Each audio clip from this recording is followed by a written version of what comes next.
ነበር የሚያሰቃየኝ፣ በጣም ነበር የሚመታኝ፣ በጣም ነበር የሚያስፈራራኝ።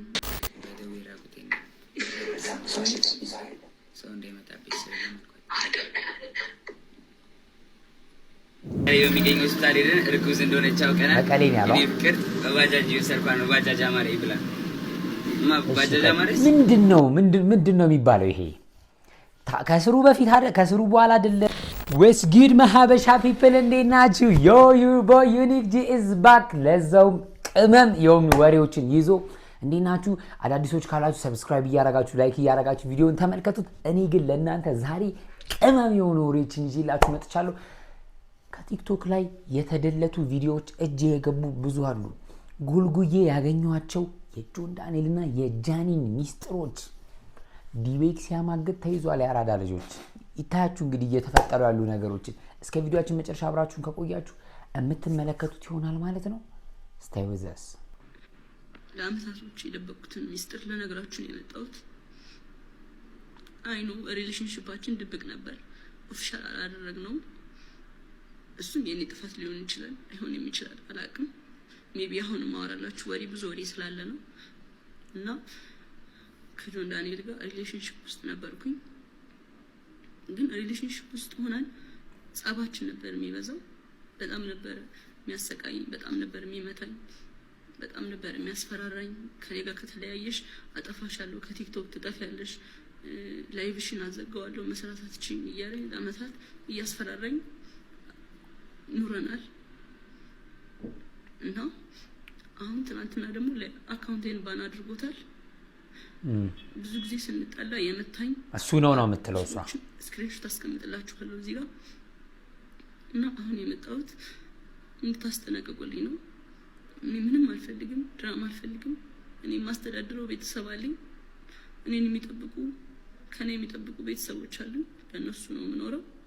እና እንዲያልፍልኝ ለእናንተ መናገር እፈልጋለሁ። እና አመሰግናለሁ። አካውንቴ ባን ሆኗል። ከዚህ በፊት ዋርኒንግም ኑሮ ታያቅም ታውቃላችሁ። አሁን ትናንትና ማታ 9 ሰዓት ላይ ነው የተዘጋው። ምንም አድርጌ አይደለም። እና ከአመታት በፊት ላይቬን ሁሌ ነበር የሚያዘጋብኝ። ይሄ ማስረዳለ። ቲክቶክ ላይ ብዙ የሚያውቁኝ ሰዎች አሉ፣ እነሱም ያውቃሉ። ሁሌ ላይቬን ያዘጋው ነበር። ሁሌ ነበር የምማጸነው፣ ለምንድን ነው ላይቬን የምታዘጋው እያልኩት። እና ስንጣላ በሱ ነበር የሚያስፈራራኝ። ላይቬን እያዘጋ ነበር የሚያስፈራራኝ። ምንም አታመጭም እያለኝ። ይሄንን እናቱም ታውቃለች፣ እህቱም ታውቃለች፣ ሁሉም ቤተሰቦቹም ያውቃሉ እኔን አብዩዝ እንደሚያደርገኝ። እና አሁን የመጣሁት በቃ እንዲጠነቀቅልኝ፣ እንዲያርፍልኝ፣ እንድታሳርፉልኝ ነው።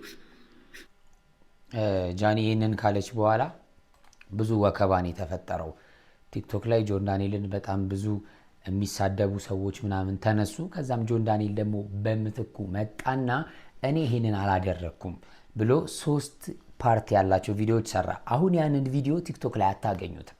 3ቱንም ካሳያችሁ ሊበዛ ይችላል፣ እኔ እጄ ላይ ግን አሉ። ስለዚህ ዋናው ቪዲዮ እኔ አላደረኩም ብሎ ሌላም ፋይል ይዞ የወጣበትን ቪዲዮ ግን ላሳያችሁ። ሰዎች እውነቱ እንዲወጣ ስለማይፈልጉ ሪፖርት ስለሚያደርጉት ሁላችሁም ኮፕሊንግ አድርጉት። ጎንደር እንግዲህ ከፍቅረኛዋ ጋር ሆና ያወራች ነው። ይሄ ፓርት 2 ነው። ፓርት 1ም የሰራው ቪዲዮ ነበር። መጣለ እሱ መጨረሻ ላይ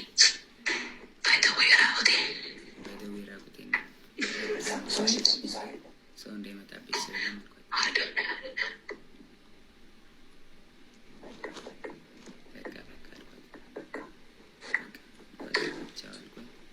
ዘጋሁት።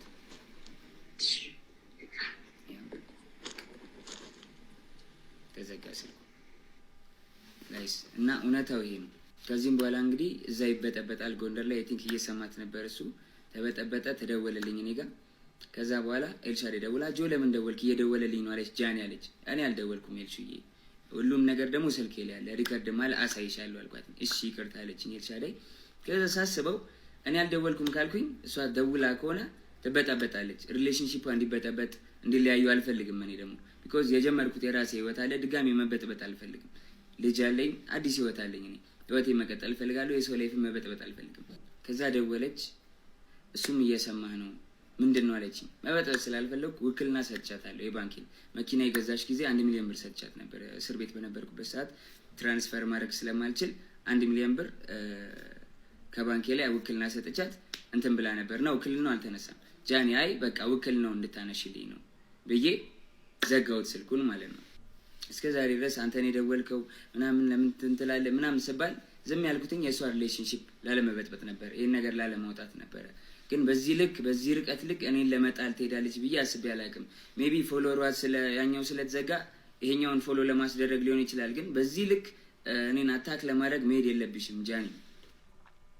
ጆን ዳንኤል እንዲህ ብሏል፣ እኔ አይደለሁም ብሎ እሱም ከሱ ላይ ያለውን ነገር አነሳ በሰዓቱ ማለት ነው።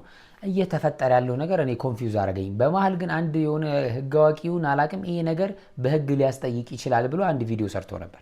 ጆን ዳንኤል የሚባለው ቲክታከር የህግ አማካሪ የለውም እንዴ? ሌላኛዋን ቲክታከር ጃኒን አጋልጣለሁ በሚል ያወጣቸው የድምጽ ፋይሎች ራሱን በህግ ሊያስጠይቀው ይችላል።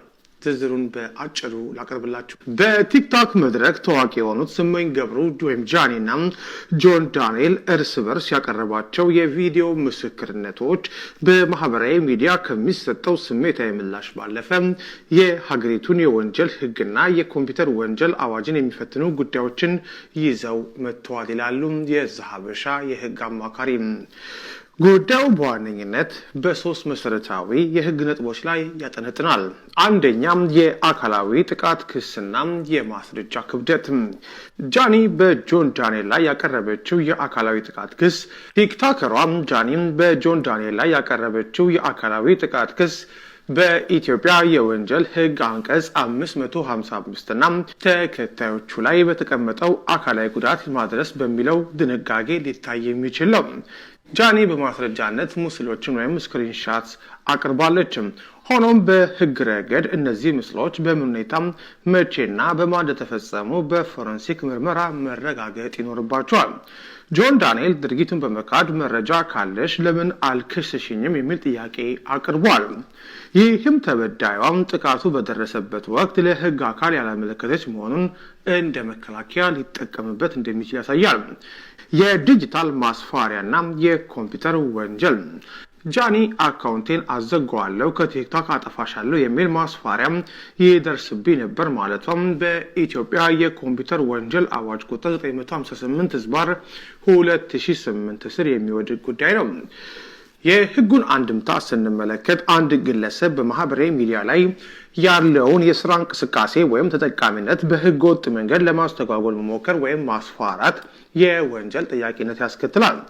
ጃኒ አካውንቷ የተዘጋው በሱ አማካኝነት እንደሆነ ብትገልጽም ጆን ዳንኤል ግን ለማዘጋቱ ማስረጃ የለም በማለት ተከራክሯል። ይህ ነጥብ በቲክቶክ ኩባንያ ቴክኒካዊ ሪፖርት ካልተረጋገጠ በስተቀር ለህግ አስቸጋሪ ሊሆን ይችላል። 3 ዋናው ጉዳይ የግል ሚስጥርን ይፋ የማድረግና የስም ማጥፋት ወንጀል። በጆን ዳንኤል በኩል የቀረበው የድምጽ የተቀዳ ማስረጃና የጃኒን የግል ህይወት የሚመለከቱ ንግግሮች በህጉ አኳያ በጥንቃቄ መታየት ያለባቸው ጉዳዮች ናቸው። በህገ መንግስቱ አንቀጽ 2026 መሰረት የማንኛውም ሰው የግል ህይወት የመከበር መብት አለው።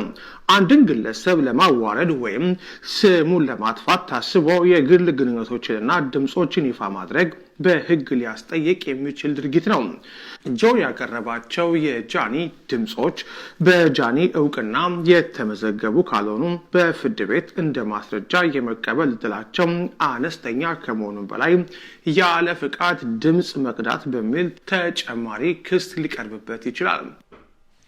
እንግዲህ ጆን ድጋሚ ይገባል ልትለኝ ነው አይደል? አክቹሊ ቪዲዮዎቹን አጥፍተዋቸዋል። መጨረሻ ላይ እኮ ይህንን ቪዲዮ ሰርቷል፣ ተመልከቱት። ሰላም ቤተሰቦች፣ እንግዲህ ትላንት ከጃኒ ጋር ተፈጥሮ የነበረውን ነገር ሁላችሁም አይታችሁታል።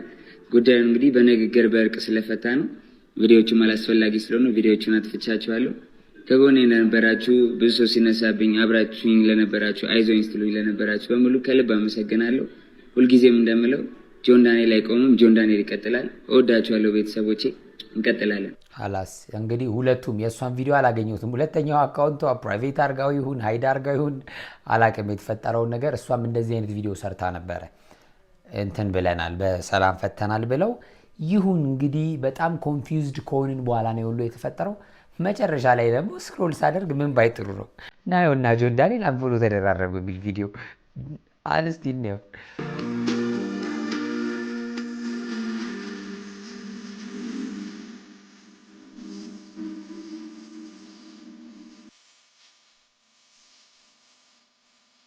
ያው እያየ ነው ገብቶ ፎሎ እንዳልተደራረበ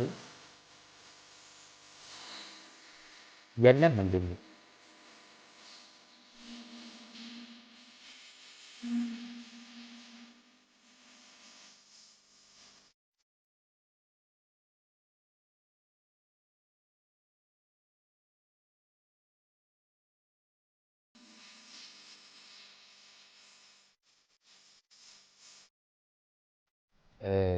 አንፎሎ ተደራርገዋል እያለን ነው ወንድማችን። አመንኩት። እኔ እንግዲህ ሶሻል ሚዲያ ማመን ሰው ነኝ። በጣም አመንኩትና ከዛ ምንድን ነው ብዬ ሌላ ስክሮል እያደረግኩኝ ምን ባገኝ ጥሩ ነው እንዴ? ሀው መቼ ነው? በጣም ኮንፊውዝ ያደረገኝ ነገር ነው ይሄ። በጣም እንየውና ልንገራችሁ። ዛሬ እንግዲህ ከፍቅር ጋር እዚህ በመቀሌ በሚገኝ ሆስፒታል ሄደን እርጉዝ እንደሆነች አውቀናል። መቀሌ ነው ያለው። ፍቅር በባጃጅ ሰርፋ ነው ባጃጅ አማረ ይብላል። ምንድን ነው የሚባለው ይሄ? ከስሩ በፊት ከስሩ በኋላ አይደለ የታወቀው ወይስ ያልገባን ነገር አለ? ብዙ ነገር ኮንፊውዝ ሆኖብናል። ምንም ከዛስ ትላንት ቫላንታይንስ አልነበረ? ማታ ላይ ይሄንን ስክሪኑ ላይ የምትመለከቱትን ፎቶ ነው አክቹሊ እኔ ስክሪንሾት ነው ያደረኩት። ቪዲዮ ብራዘር ስቶሪ ያደረገው ዋትስ ዳት ሚን አልተጣሉ ማለት ነው። ሰው ጆ ይመቻችሁ። ግን እንዲህ በትናንሽ ነገሮች እየመጣን ላይፍ ባንበጠባበጥ ለቲክቶክ ድራማ በሚሉ ጭዌዎች የሚል ወንድማዊ መልእክቴን አስተላልፋለሁ። የዛሬው ቅመም የሆነ ወሬያችን ይህንን ይመስል ነበረ። እንደዚህ አይነት ወሬዎች ሲመጡ ከስር ከመሰረቱ እያብሰለሰለን እየመጣን ወደ እናንተ እናደርሳለን። ኔክስት ታይም ከነገ ወዲያ ነገ ምናምን ደግሞ እንዲሁ ሪያክት በምናደርግባቸው ቪዲዮዎች እንገናኛለን። ሀላስ ይመቻችሁ። ቀስ ብላችሁ